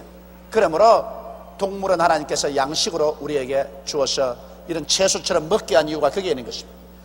사람은 죽이면 벌을 받는 것은, 사람은 죽어도 그 영혼이 살기 때문에 이것은 하나님 앞에 심판을 받는 것입니다. 그래서 하나님께서 각종 짐승과 각종 새를 지어서 아담에게 그랬더니 아담 이름을 착착착. 그 타락하기 전에 여러분 인간의 지성이란 거의 하나님의 지성에 갇혀봤습니다. 요사이 컴퓨터도 감당하지 못할 만한 머리를 가지고 있어요. 짐승들 그 많은 짐승을 쫙 뜨는데 그건 말이지 수첩에 적지도 않고 너는 여우다, 너는 토끼다, 너는 개다, 너는 새다, 너는 독수리다, 너는 병아리다, 막 이름을 그대로 착착착 지식주의. 아담이 이름을 주니까 그 이름대로 모든 짐승이 되었습니다. 그러므로 여기에 보면 우리가 타락하기 전에 아담과 하와의 그 지성이라는 것은 이루 형언할 수 없는 지성이었다. 오늘 타락한 인간의 지성도 놀랄만한데 타락하기 전에 인간의 지성이란 이루 형언할 수 없었다. 그렇기 때문에 우리가 회개하고 예수를 믿고 나오면 그 다음 그 타락한 그 저주가 떠나가면 머리가 맑아집니다. 머리가 맑아집니다. 그래서 성경에 말하기를 나를 믿는 백성은 머리가 되고 꼬리가 되지 않고 위에 있고 아래 내려가지 않고 남에게 구워줄 자도 구지 않는 것은 예수를 믿으면 여러분 그 지성이 저주받은 지성이 다시 회복이 되기 시작하기 때문에 탁월하게 개발됩니다. 결국 오늘 역사를 볼 때 예수를 먼저 믿은 나라가 다 선진국이 되고 문명국이 됐습니다. 이래서 우리 한국도 오늘날 1천만의 사람들이 예수를 믿고 그 하나님의 은혜로 저주에서 해방을 얻고 옛 그 새로운 피조물이 되므로 우리 한국도 앞으로 얼마 있지 않아야 굉장한 기술 문명, 과학 문명, 첨단 문명이 한국에서 꽃피게 될 줄 확신합니다. 이것은 머리가 맑아집니다. 머리가 맑아집니다. 그건 다른 사람보다 앞설 수 있는 것입니다. 그리고 또 여기 놀라운 것은 아담이 이름을 주므로 그 동물의 성격을 형성했습니다. 아담이 너는 호랑이다. 그는 호랑이 성격이 주어졌어요. 너는 사자다. 사자의 성격이 주어졌어요. 너는 토끼다. 토끼의 성격. 너는 노루다. 노루의 성격이 주어졌습니다. 이름이 그 존재의 성격을 형성한다는 것 대단히 중요한 일입니다. 이러므로 사람이 여러분 그 운명이 달라질 때 하나님께서 이름을 바꾸었습니다. 아브라함을 아브라함으로, 세라를 사라로, 야곱을 이스라엘로, 그리고 그걸 누구냐? 베드로 옛 이름이 뭡니까? 시몬을 베드로로, 사울을 바울로. 운명이 달라질 때 그 이름도 바꾸었습니다. 이러므로 이름이라는 것은 그 사람의 성격 규정에 굉장히 중요하다는 것을 알아야 됩니다. 뭐 성명 철학이라는 것이 있지만 그 정확하게 그대로 되는 건 아니겠지만은, 그러나 이름이라는 것은 왜냐하면 밤낮으로 내가 그걸 적고 그걸 밤낮으로 내가 듣고 내가 내 이름을 입으로 늘 시인하기 때문에 사람이 듣고 쓰고 입으로 시인하는 것이 자기 생활에 굉장한 성격 형성에 영향력을 미치는 것입니다. 여러분 그 이름 아주 더러운 이름이 있거든요. 개똥입니다. 그러면 자기가 늘 듣는 게 내 이름이 개똥이다. 그럼 개똥 같은 인간인데 그 성격이 나중에 개똥같이 되는 것입니다. 나는 이름이 우리 아버님께서 용기라고 지었어. 이름이 용기가 있습니다. 그럼 밤낮 내가 들어도 조용기, 이름 적어도 조용기, 생각해도 내가 너는 조용기. 그래서 내 생각에 용기가 있다. 그래서 아마 용기 있게 뭘 일을 한지도 모르겠습니다. 좌우간 이름이라는 것은 잘 연구를 하고 그 이름을 잘 지어야 돼요. 듣기에도 좋고 말하기에도 좋고 그리고 사람 인상도 좋고. 내가 우리 손녀딸 낳아가지고서 손녀딸 이름을 지으려고 한 달 기도를 하고 겨우 이름을 지었는데 봄이라고 지었습니다. 봄이 왔네. 그 우리 손녀딸은 아이고 봄이 왔네. 봄이 얼마나 좋습니까? 그냥 봄이 오면 햇빛도 따가워지고 얼었던 물도 녹고 꽃도 피고 얼마나 좋습니까? 봄이 왔네. 그런데 아직 백날이 됐는데 아직 보지도 못했어요. 내가 이제 이번 11월에 제가 시카고에 가면 만나게 되겠는데 아예 그냥 굉장한 기대를 가지고 있습니다. 비행장에 가면 내가 아마 어스러지라고 안아주겠다 그렇게 생각하고 있습니다. 봄이 왔네. 한자 이름을 제가 좋아 안 해요. 왜냐하면 우리 한국에 이렇게 좋은 한글 이름이 있는데 왜 거기에다가 한자 이름을 지어요? 그래서 내가 우리 아들들 이름도 한자로 지은 것을 후회를 합니다. 둘째 놈만 샘이라고 지었어요. 샘물과 같은 보혈은 임마누엘 피로 달아서 조샘. 그렇다고 그거 고쳐달라고 지금도 따라다닙니다. 아버지 샘이 뭡니까 샘? 그냥 애들이 와서 샘이 많다고 샘이 많다고 샘. 그래서 괴로워 못 견디다 그런다. 그러나 우리 한국말 얼마나 좋습니까? 샘물같이 솟아오릅니다. 우리 한국말이 참 좋으므로 한국의 좋은 우리 고유의 말로 이름을 지어 넣으면 참 좋습니다. 오스트라리아에 가니까 오스트라리아 순복음교회 나온 한 분이 자기 딸 이름을 내사랑아라고 지었어요. 내사랑아. 김씨인데 김내사랑아. 그래서 그건 좀 이상하더라. 김내사랑아. 그래도 뭐 자기는 한국 이름을 지은다고 김내사랑아. 제일 처음에 나는 좋아서 내사랑인 줄 알았습니다. 그래서 내사랑아 내사랑이야 대단히 좋아하는갑다 싶은데 나중에 보니까 이름이 내사랑이라. 김내사랑. 아담이 모든 생물에게 이름을 주니 그 이름대로 그 생물의 성격이 형성되었다. 그러므로 우리들도 우리의 자신의 이름이나 우리 자식들의 이름을 줄 때 아주 좋은 이름을 주어가지고서 우리가 성격이 좋은 이름으로 형성될 수 있도록 그렇게 하는 것은 의미가 대단히 있다고 생각을 합니다. 20절에 아담이 모든 육축과 공중의 새와 들의 모든 짐승에게 이름을 주니라. 아담이 돕는 배필이 없으므로 여호와 하나님이 아담을 깊이 잠들게 하시니 잠들매 그가 그 갈빗대 하나를 취하고 살로 대신 채우고. 요사이 여러분 병원에 가면 대수술할 때 어떻게 합니까? 모험하지요. 깊이 잠들게 하죠. 그 벌써 하나님께서 에덴 동산에서 벌써 대수술을 할 때 모험법을 썼다고요. 저도 이 군대에 있을 때 8시간 수술을 했는데요. 이 창자 배를 째고 했는데 그때 보니까 여기다가 몸 주사를 놓고서 헤아리라 그래요. 10가지 헤아리라. 그래서 내가 주사를 놓고 했는데 하나, 둘, 셋, 넷, 다섯. 그 다음 8시간 동안 몰랐어요. 뭐가 어떻게 되는지 하나도 몰랐어요. 그러나 나중에 이제 시간이 다 지나고 나면 깨어나니까 그때는 입에서 온갖 잔소리가 다 나와요. 그거 조심해야 되겠어요. 이 모험했다가 깨어나면 자기 잠시식에 있던 말을 다 해요. 그때는 비밀을 말 다 한다고. 그래 나는 그때 군대 병원에서 실려 나오면서 이렇게 해야 제대를 하지, 이렇게 해야 제대를 하지 그러고 나왔더라고. 얼마나 제대가 하고 싶었던지 이렇게 해야 제대를 하지 그곳에 나와요. 자기 입에 있는 말이 그대로 나와요.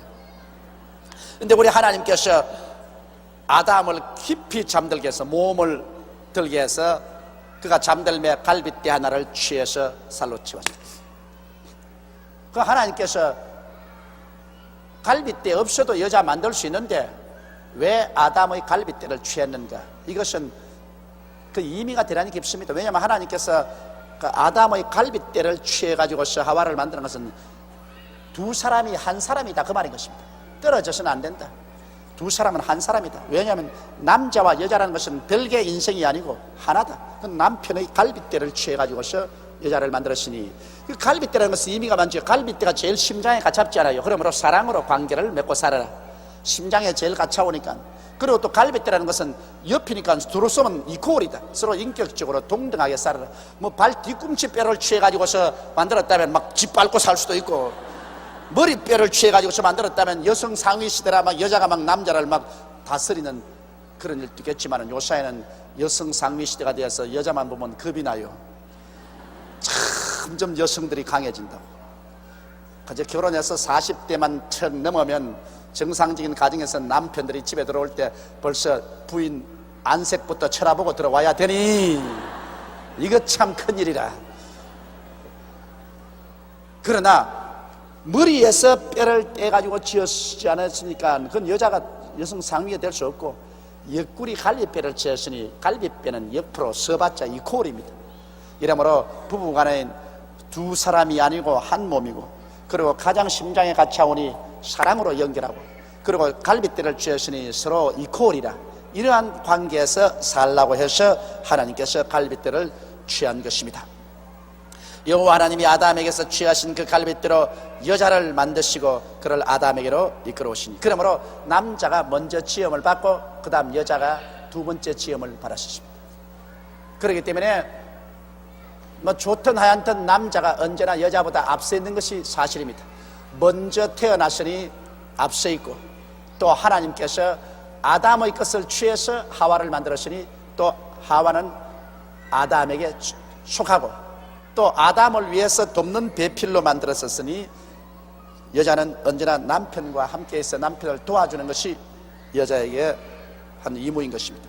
그런데 여자들이 훨씬 남자들보다도 예지가 빠르고 판단이 어떤 것은 빠른 이유가 있습니다. 왜냐하면 도와주자면은 도움을 받는 사람보다 도와주는 사람이 뭘 반짝반짝하고 더 많이 알아야 도와주지, 도와주는 사람이 도움을 받는 사람보다 못해가 몰렐레 하고 있으면 그 도움 안 받는 게 낫지. 그 도움이 됩니까?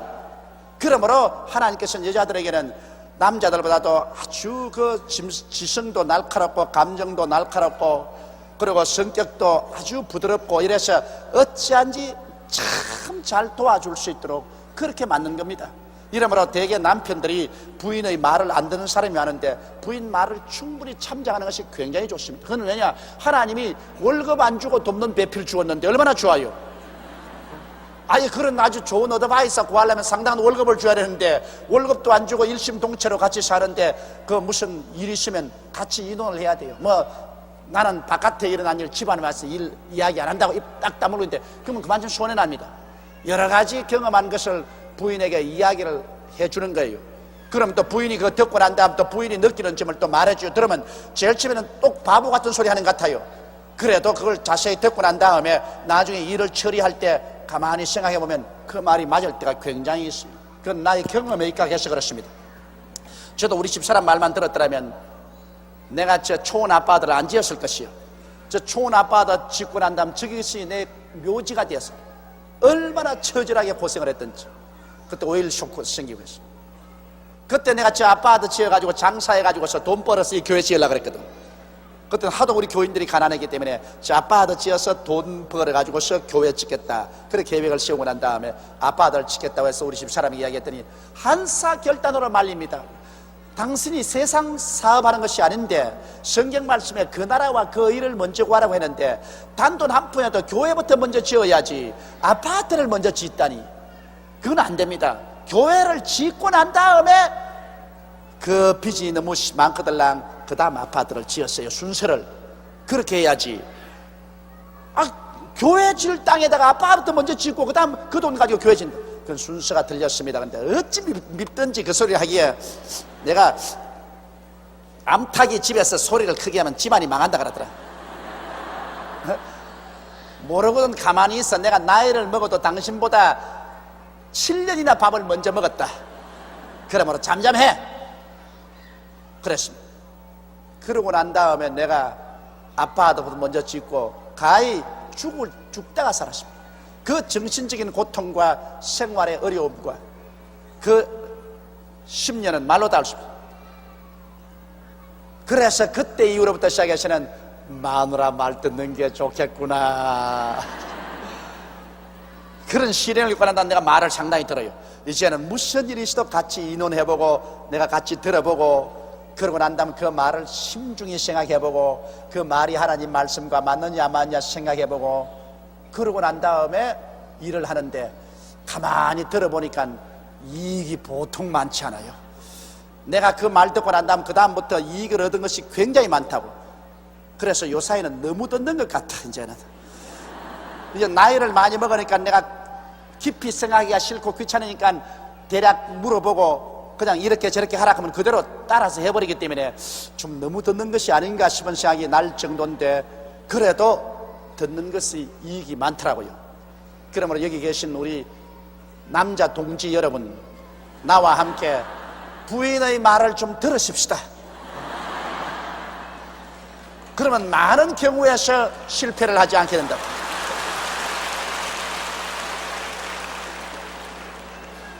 그건 여기 있는 우리 자매님들 듣기 좋으라고 내가 하는 말은 아닙니다. 그러나 하나님께서 여러분에게 그러한 직분을 주셨어요. 돕는 배필로서의 직분을 주었기 때문에 그런 도울 수 있는 지혜와 총명과 성품을 하나님이 주셨다, 그 말씀인 것입니다. 아담이 가로되 이는 내 뼈 중에 뼈요 살 중에 살이라. 이것을 남자에게 취하였은즉 여자라 칭하리라 하니라. 그 아담이 보니까 자기 뼈를 취해가지고서 여자를 만들어 오니까 그러면 말할 필요 없지. 그건 뭐 물건도 아니고 정말 내 뼈 중에 뼈요 내 살 중에 살이라. 이건 남자에게 취했으니까 여자라 하리라. 그래서 아담이 자기의 아내로서 받아들여. 그러므로 남자와 여자는 영혼은 일체가 아닙니다. 육체는 일체입니다. 그걸 알아야 돼요. 남자와 여자라고 해서 여자는 영혼이 없는 것 아닙니다. 어떤 사람들은 몰몬교에서는 여자는 영혼이 없다 그래요. 여자는 남자에게 붙어있기 때문에 영혼이 남자에게만 있고 여자는 영혼이 없어서 여자는 언제나 남자에게 붙어있어야 나중에 부활의 날에도 부활한다 그래서 시집 안 간 사람은 부활 못한다 그랬어. 그런 거짓말이 없습니다. 오직 하와가 얻은 것은 아담으로부터 뼈와 살을 얻었지, 하와도 남자와 똑같은 동등한 영혼은 하나님이 생기를 불어넣어준 것입니다. 하나님이 아담의 뼈 하나만 취했지, 그걸 가지고 흙으로서 만들어서 생기를 불어넣어서 하와를 만들었습니다. 그러므로 영혼은 별개입니다. 그렇기 때문에 남편의 의지가 있으면 인격이 있으면 부인의 인격도 당연히 있어요. 육체는 하나가 되지만은 인격은 다 따로따로 있습니다. 그러므로 그 인격은 서로가 자기 위치를 지켜서 남편은 머리가 되고 아내는 이 수족이 되고, 남편은 리더가 되고 아내는 뒤에서 밀어주는 자가 되고, 그런 포지션을 잘 알아가지고서 서로 인격을 차지할 줄 알고 조화 있게 해야 행복한 가정을 이룰 수가 있는 것입니다. 이러므로 남자가 부모를 떠나 그 아내와 연합하여 둘이 한 몸을 이룰지니라. 자, 이 말씀이 오늘날 우리 큰 문제를 해결할 수가 있습니다. 이러므로 남자가 부모를 떠나 그 아내와 연합하여 둘이 한 몸을 이룰지니라. 여러분, 많은 경우에서 시어머니와 며느리 간의 갈등이라는 것은 이거는 옛날부터 있습니다. 옛날에 여러분 시골에서는 이 곳간의 열쇠는 시어머니가 잡고 있습니다. 무슨 말을 해도 곳간의 열쇠는 시어머니가 딱 잡고 있어요. 그러니까 며느리가 시어머니 살한 이상은 그 곳간의 마음대로 못 들어요. 왜냐하면 곳간에 그게 모든 걸 쌀하고 보리하고 뭐 다 있으니까 곳간의 열쇠를 잡은 자가 그 권세를 잡고 있습니다. 그러므로 며느리가 와서 꼼짝 못하죠. 그러나 시어머니가 죽을 때 며느리에게 뭘 넘겨주느냐? 곳간 열쇠를 넘겨줍니다. 근데 요 사이는 곳간이 없기 때문에 한 집에 있으면 이제는 시어머니와 며느리와 권력 다툼을 하는 것입니다. 권력 다툼을. 그 권력 다툼은 무섭습니다. 어제 내가 우리 성도들 몇 분하고 식사를 같이 했는데 그 중에 자매님 한 분이 날고 하는 말이, 목사님 며느리를 얻으니까 참 이쁘지요. 아, 이뻐요. 그런데 그 옆에 있던 그 남편이 하는 말이, 아이고 나는 며느리 얻으면 얼마나 귀하게나 내가 품어주고 얼굴에 뽀뽀도 해주고 그리고 내가 손잡고 댕기고 그러겠다 그랬어요. 내가 웃기는 소리 하지 마시오. 왜요? 그것도 남의 집에 데려와도 내 딸인데. 나도요, 며느리 보기 전에 우리 집 사람 앞에서 내가 딸이었기 때문에 며느리 보면 내가 안아주고 뽀뽀해주고 내가 손잡고 댕기겠다고 그렇게 말할 때 우리 집 사람이 그러라고 그러더니만 며느리 보고 난 다음에 한번 친절하게 시어머니 앞에서 했다가 내가 벼락이 났어. 세상에 행실 없이 그렇게 한다고. 어린 사람을 행실을 그렇게 가르친다고. 그 절대로 며느리 보면 그렇지 않습니다. 그래서 그 다음부터 내가 하도 겁이 나가지고서 내가 선물을 사와가지고 탁 있다가 우리 마누라 안 볼 때 가서 싹 주고 이랬다고. 들키면 벼락 난다고. 벼락 나. 그럼 당연히 왜 선물을 주면 당신이 나에게 줘가지고서 내 손으로 주게 하지, 당신이 왜 주는 방당 그 소리 나올 테니까. 그러나 마누라 손에 들려서 줄 바에 안 주고 말지 뭐까지 건 뭐.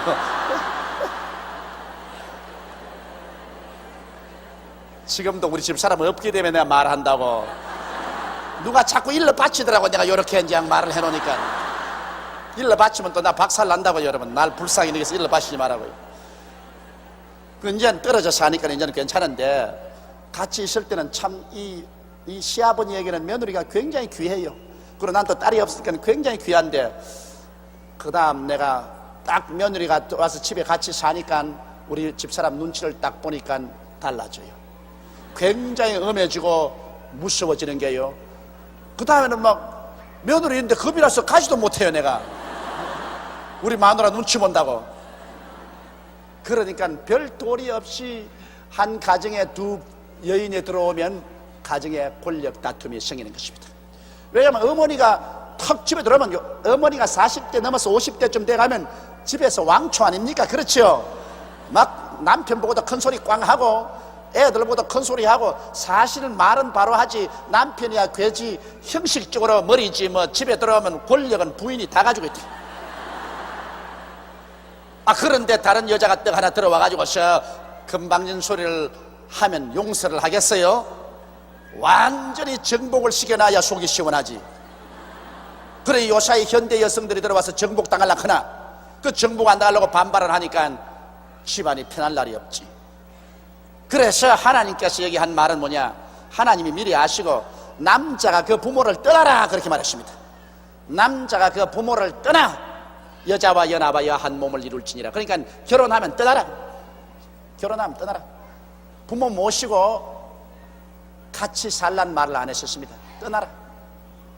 그러면 이제 요사이 경제적으로 그렇게 떠날 수 있는 형편이 못 되면 어떻게 되냐, 이제는 부모님이 들어오면 죽어서 들어와야 돼요. 밥 주면 밥 먹고, 옷 주면 옷 입고, 말했다가는 쫓겨나가.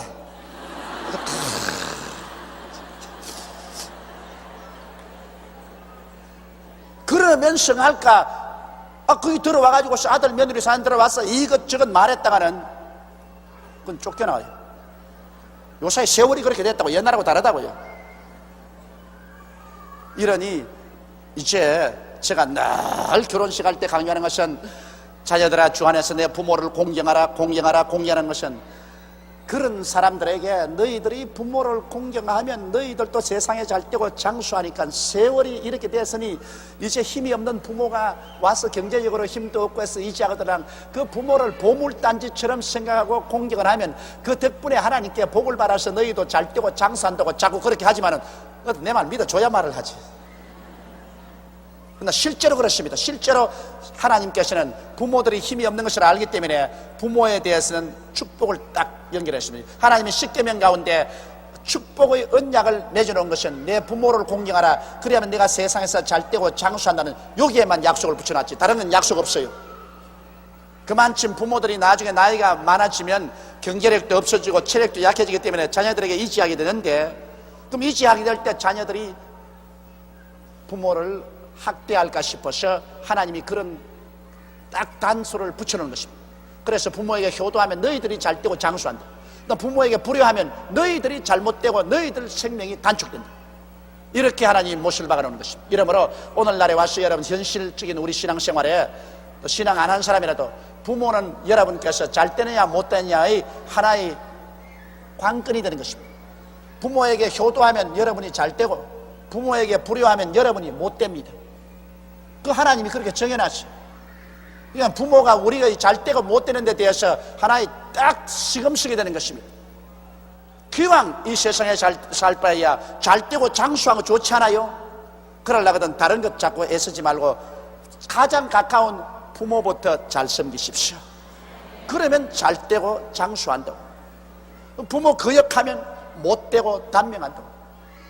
일 안 되고 무서운 병 들어서 죽을 때 그때 후회한들 무슨 소용이 있겠습니까? 그러나 이 원칙적으로는 대가족 제도를 해서 뭐 맏아들도 집에 데리고 살고 둘째 아들도 집에 살고, 그거 다 욕심입니다. 아들이야 있기를 좋아하지 어디 며느리가 나머지 와서 좋아합니까? 그러므로 할 수만 있으면, 뭐 경제적인 환경이 안 되면 몰라도 할 수만 있으면 하루 3끼 먹지 말고 한 끼만 먹고 나도 분가할 수 있으면 남자가 그 부모를 떠나 여자와 연합하여 한 몸을 이루고 나가도록 해줘야 되는 것입니다. 그래서 서로 왔다 갔다 보면 서로 인정도 있고 서로 좋지, 한 집에 있으면 결과적으로 싸움 나고 마는 것입니다. 나중에 남는 것은 원한밖에 남지 않습니다. 이것은 하나님이 그렇게 만들어 놓았기 때문에 여러분 섭섭하게 생각하지 마십시오. 꼭 며느리 집에 데리고 있으면 대개, 안 그런 분도 있지만 대개 결국에는 마음속에 시부모하고 원한에 사무치게 됩니다. 시어머니하고 원한에 사무치게 돼요. 이러므로 남자가 부모를 떠나 그 아내와 연합하여 둘이 한 몸을 이룰지라 해서 하나님께서 벌써 핵가족 제도로 들어가라고 명령을 해 놓았습니다. 그 핵가족 제도로 나가 있음에도 여러분께서 경제적인 역량이 있는 한도 내에서는 최선을 다해서 부모를 공양하고 잘 돌봐드리는 것이 자식의 마땅한義務고 또 그렇게 함으로 하나님이 축복을 해 주시는 것입니다. 아담과 그 아내 두 사람이 벌거벗었으나 부끄러워 아니하더라. 그럼 왜냐? 둘이가 벌거벗어도 아직 선악과를 따먹지 않았기 때문에 좋다 나쁘다 판단을 안 합니다. 여러분 선악을 분별하지 아니하면 부끄러움이 없어요. 왜냐하면 선악을 분별하는 사람은 내가 악하고 잘못됐다면 부끄럽거든. 그러나 아담과 하와는 아직까지 선악과를 안 따먹었기 때문에 서로 너가 좋다 너가 나쁘다 그거 없습니다. 하나님이 시킨 대로 따라간, 그 하나님이 둘이가 벌거벗게 만들어 놓았으니까 하나님 만들은 그대로 믿고 순종에 따라가는 거로 그게 좋은지 나쁜지 몰라요. 그저 하나님 믿고 따라가는 거지. 이건 부끄러운 거 없죠. 나쁜 것이 아니니까 부끄러운 것이 없죠. 나중에 선악과를 따먹고 선악을 판단하게 되니까 서로 벌거벗은 것이 좋지 않다고 생각하니 부끄럽게 생각해서 나무 잎으로 앞치마를 해입기 시작하는 것입니다.